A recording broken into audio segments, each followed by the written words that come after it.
Alright, hi everyone. So welcome to the second part for the first lesson.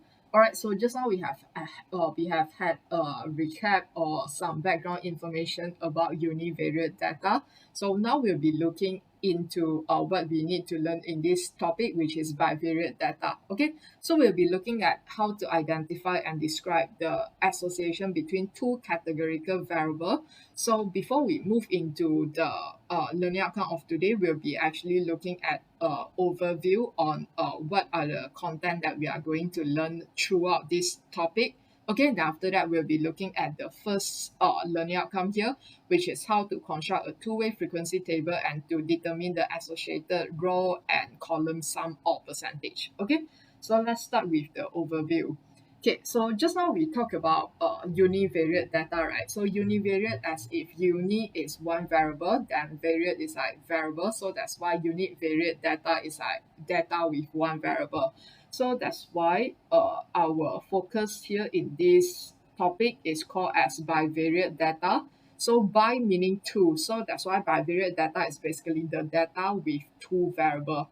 Okay, so in other words, there are two types of data. So for example, just now we mentioned what is the height of the students in max application class. Okay, so that's one variable that we are actually finding. Then after that, for example, a bivariate data is beside taking their height, maybe I also ask what's their score in their math test. Okay, then we can try to see is it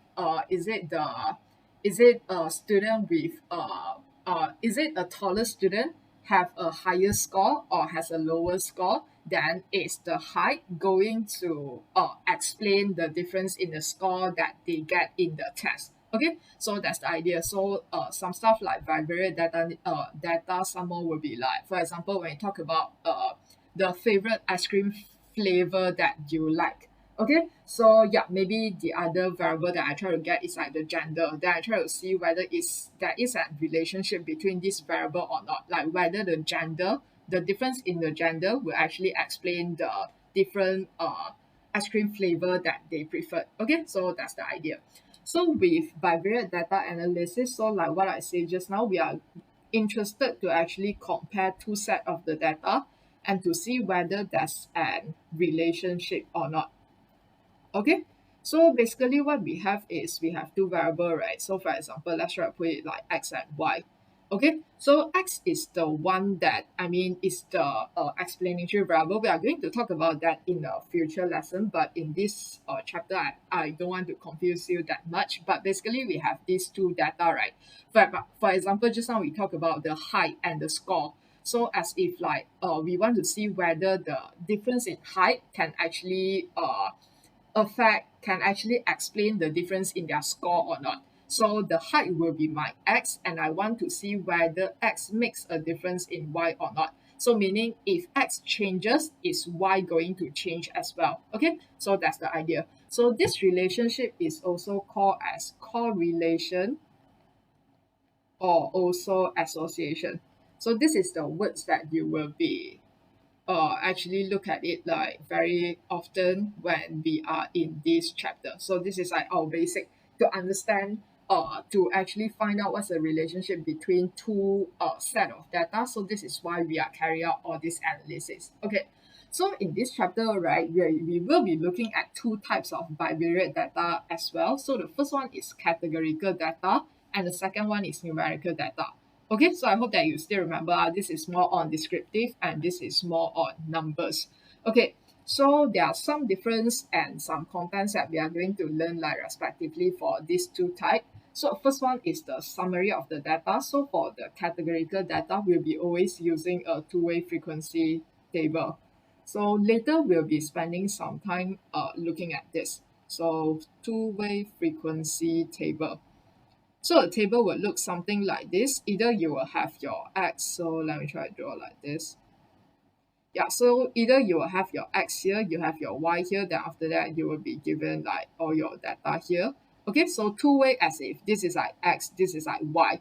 So just now for the univariate data, right, it's actually just one-way frequency table. So for example, like just now the score that we have, then the frequency that we have. We doesn't have another variable in the column. So that's the idea. Okay.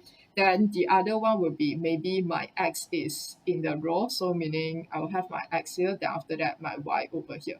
Okay, so this is the two-way frequency table. All right. So for us to summarize the numerical data, what we are having is just a basic table. So which is just by using a two-column table. All right, so meaning, for example, I'll just have things like this. So x and y. So I'll be writing down my value lah. So for example, just now the height and the score is the numerical data, right? So that's why I might have the score here. Oh, sorry, I might have the height and the score, the height, the score, and so on. Or the other way that we can try to do it is we try to write in row. So we have two-row table, which is kind of similar with what we have. It's just now is in row. Okay, so yeah, that's the idea of it. Okay, so now then for graphical representation, so this is a good way, for example, when we try to summarize our data, sometimes we use like pie chart, we use things like bar chart and so on, right?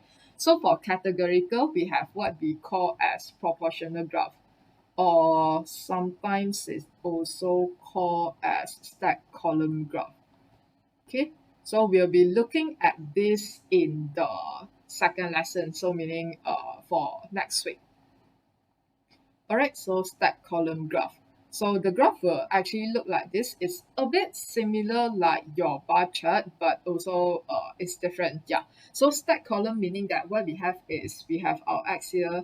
So what we try to do is we will actually, for example, if let's say I have two variable for my x, so this will be my x1 and my x2. So this is my 100%. Later when we try to do the two-way frequency, you'll understand it better. So basically the graph will look like this. If let's say you have three variable, then maybe you have 1, 2, 3.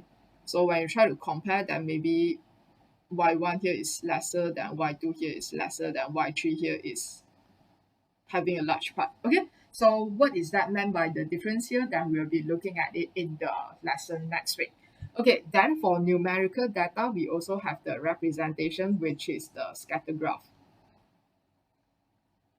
Okay, so for this case, then you will eventually just have a graph like this. So this will be your x, then this will be your y. Okay, so what we have here is going to be have all your data lah. So it's like a graph that you have. Okay, so this is like a scattered graph. Okay, then after that, lastly, then we have our analysis. So basically for categorical data, so you can imagine that it will be like a more descriptive approach. So that's why for your first variable, right, it's always in category. So that's why there's not so much of analysis compared to numerical data. Because numerical data, we have two set of the data are both numbers. So that's why when you try to carry out calculation and so on, it will be easier. So for analysis, right, actually it's based on observation that you get from the two-way frequency table or the two-way percentage table, and also the stack column graph that you have. So we are looking at this part in the next week lesson as well. Okay, so after we learn this, then so meaning that today's lesson, next week lesson, then after that we'll be moving into numerical data. So this is a part that we will spend most of the time in. So yeah, we are going to look at how to draw scatter graph and so on, and you have few analysis that you need to know how to do with your numerical data. So for example, yeah, these are all new terms, but don't worry. So this is just a table for you to understand what are you going to learn in this whole chapter. So in case you find it a bit lost in the future, then this is a table that you can try to refer on, like which one is categorical, which one is numerical, and where are we now.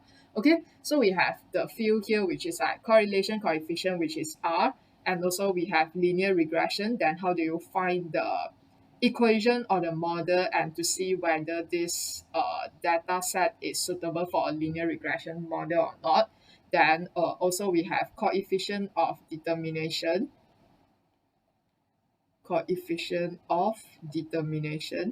Okay, then after that, last but not least, then we have this residual plot to see whether it's suitable or not for linear model as well.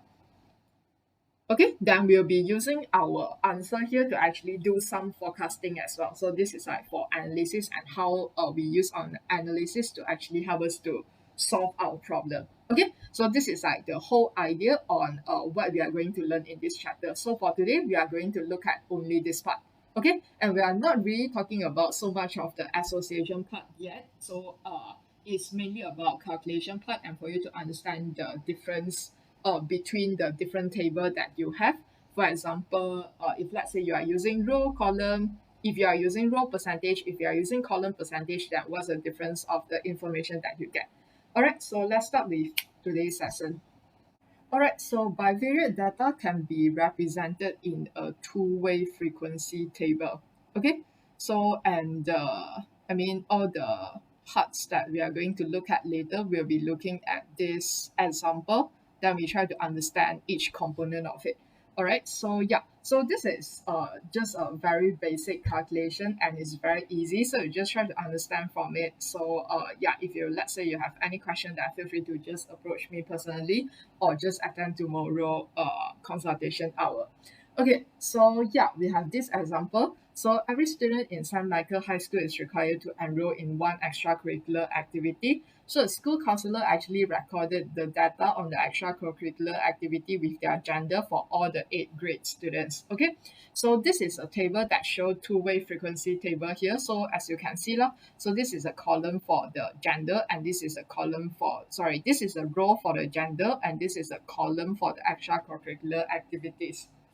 Okay, so which means that when we try to look at this table, right, so something that you can try to read is that there are total of 80 students. Okay, so among the 80 students, we have 44 students who are female, we have 36 students who are male. Okay, then after that, among the 80 students, we have total of 24 students in band, total of 36 students in sports, 20 students in arts. Okay, so I hope that you can understand the idea. So okay, so the 14 here actually mean that 14 students are female and enroll in band. 10 students are male and enroll in band. Okay, so 16 students are female and enroll in sports. So 6 students are male and enroll in arts. So that's the idea for this two-way frequency table. Okay, so now what we are trying to do is we'll be calculating the percentage by using three different scenario. So let's start with the first one. So this is like a two-way percentage table, which the percentage is based on the total number. Okay, why is that so? Like, why do we need the percentage? So the idea is like this.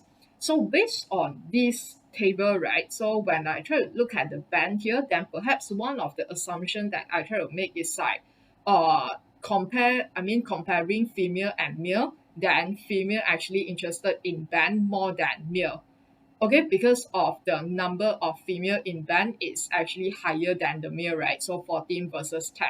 Okay, but what's the problem with this assumption? Because when I try to look at this total, right, so you can see that the number of female is actually higher than male. So that's why it's very logical that you have more female than male in the band. Okay, do you get what I mean? So that's why when we try to look at art, then you have this problem as well. So by looking at this number, can I say that actually female preferred art more than male? So I cannot make assumption like that because it's very obvious that in all the clubs, so if let's say it's in average though, then I always also have more female than male because this is actually influenced by my total number. So that's why to make everything comparatively in on the same page, then what we need to do is actually get them into percentages. Okay, so I hope that you can understand the idea. So how do we actually do this is that our total number here will be based on the total number of the students that we have. So the total here is 80 students, right? So that's why this is our 100%. Okay, sorry. So my 100% over here. So what I'm going to do is I'm going to find out the percentage relative to the total number that I have here, which is the 80 students over here. Okay, so how am I going to do? Let's start with the female and male. So I think that's easier for us to understand than, okay, so which means for the first one here, so what we can try to see is we have 44 female out of 80 students, right? So that's why 44 divided by 80 and then multiply by 100%, then I'll be able to actually get 55. Okay, so this is by doing, so you can just write down few examples so that you can understand in future how do you get to this answer. Okay, so the total of female that we have here is 55%. So similarly, I can try to do 36 divided by 80 as total, then multiply by 100%, then I'll be able to get 45% for male.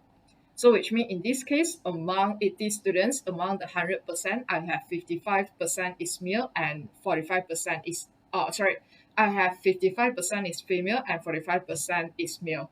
Okay, so similarly, when I try to find how many students are female and enroll in band, so I want to find the percentage, so it will be 14 over the total students that I have. Okay, so from here, then I'll be able to get 17.5%. So by doing the exactly same thing for this, then I am actually getting the percentage of the students who are male and enroll in band. So 12.5. So this is contribute 30%.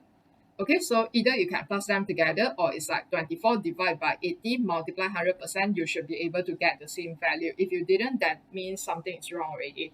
Okay, so for the sport arts, you can try out yourself. So meaning 16 divided by 80, then multiply by 100%, then you can get 20%. So 20 divided by 80 multiply 100%, then you can get 25% and so on. Okay, so I'll just write down the value. Yeah, so you can just write down the field working here so that you can understand how do you get it from. So basically, okay, let me just write down first. So as you try to finish everything, right? So something that you can try to check is for all your column, it should be equal to your last percentage as well.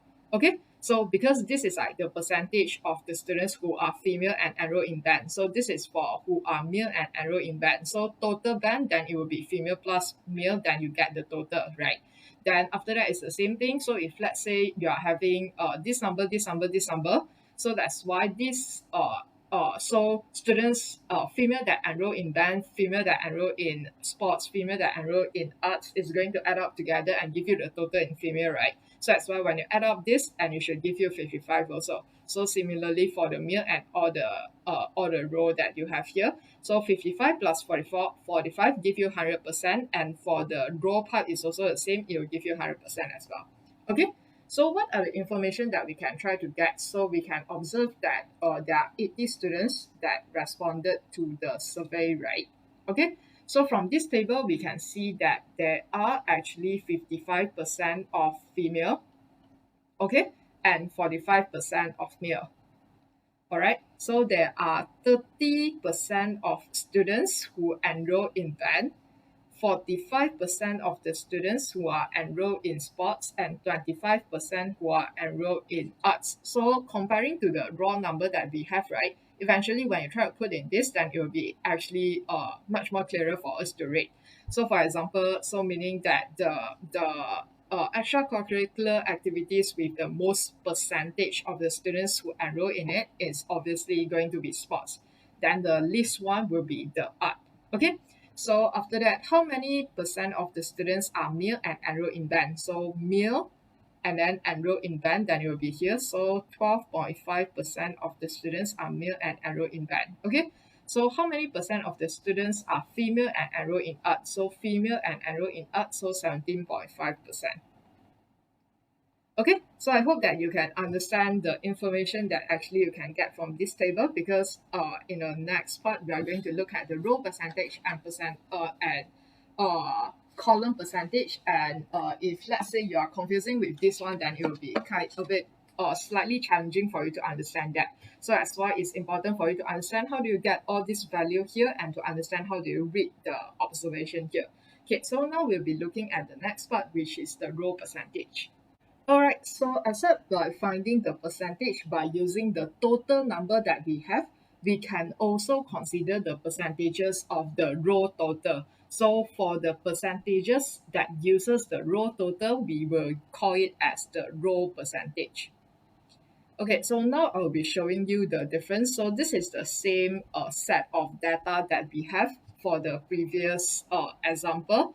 So now we will be actually doing a row percentage here. Okay, so how is that going to look like is that instead of taking the total number of students as 100%, we try to use the variable in the row to be the 100%. So meaning in this case, right, our 44 students here is the 100%. And then after that, our male students here is the 100%. Is that okay? So we are using the variable in row, the total to be the row total to be the total number in the calculation. So that's why this is called as the row percentage. So which means in this case, then I'll be able to actually look at female in 100%. So how many percent in female actually is enrolled in band? How many percentage in female enroll in sports? How many percent in female enroll in arts? So I hope that you can see the difference just now. So when we try to look at this, right, meaning that it's like how many percent of the students as a whole, right? How many percentage of the students are female and enroll in band? How many students who are male and enroll in band? So the total sample that we have, the total 100% that we are looking at is the students. Okay, I mean it's the student as a whole.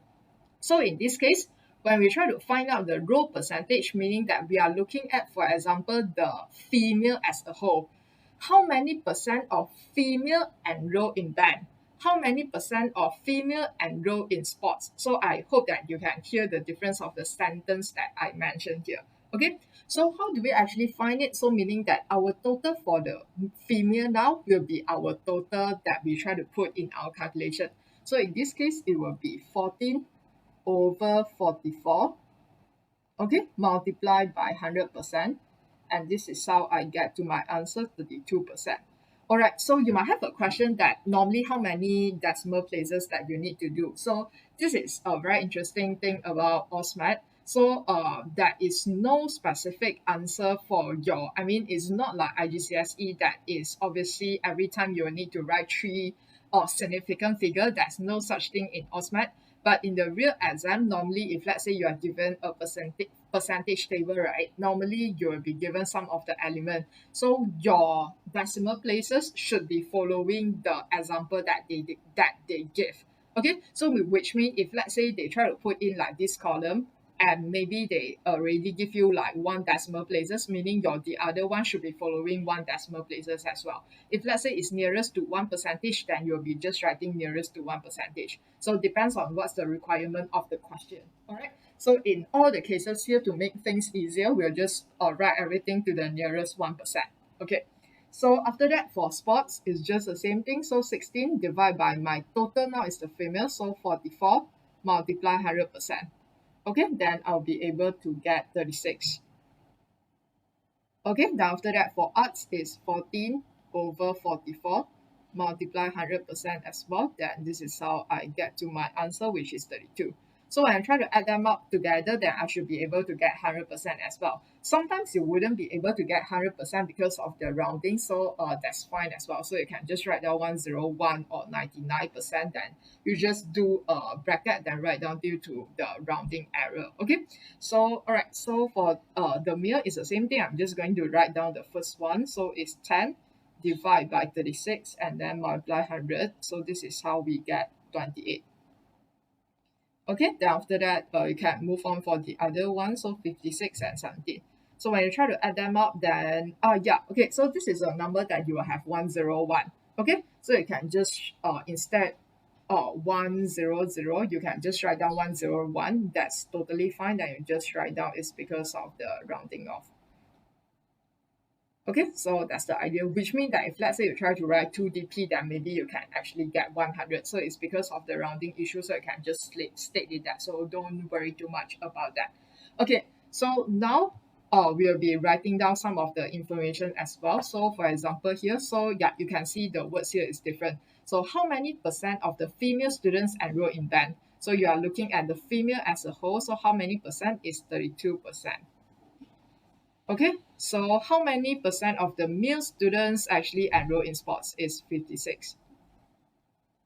Okay, so how many students who are female that is enroll in arts? So students that are female then enroll in arts, so it's 32%.